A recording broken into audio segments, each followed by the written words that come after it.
¿Qué tal estáis, chavales? Estamos en un nuevo vídeo de FIFA 20 y lo que os traigo es el SBC de híbrido de liga y país. Antes de nada, dejad un muy buen like, una muy buena suscripción, que ya sabéis que estamos subiendo todos los SBCs de híbridos, que ya los subí en septiembre. Fueron muy bien acogidos, la verdad, muchas gracias a todos por el apoyo.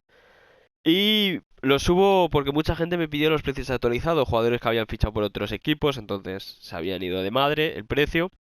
Así que bueno, os traigo el de híbrido de liga y país, os traigo el de avanzado, que no necesita lealtad. Lo digo ya al principio del vídeo, así que dejad un muy buen like, porque lo he conseguido sin que no necesite lealtad, vale, 9200, que es lo mínimo, vamos, no he visto otra opción, con mucha lealtad sí se puede llegar a bajar a 9000 y por 200 monedas yo preferiría sin lealtad, sin ninguna duda.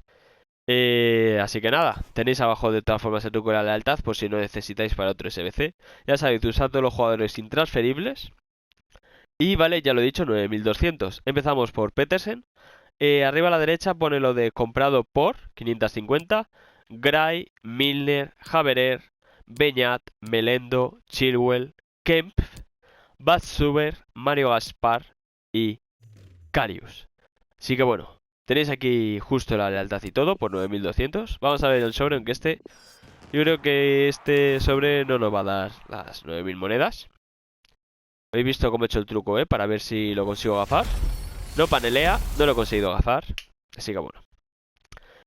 Así que nada, este no ha habido mucha suerte. Así que, pues nada, no sé qué decir. Este no está muy bien.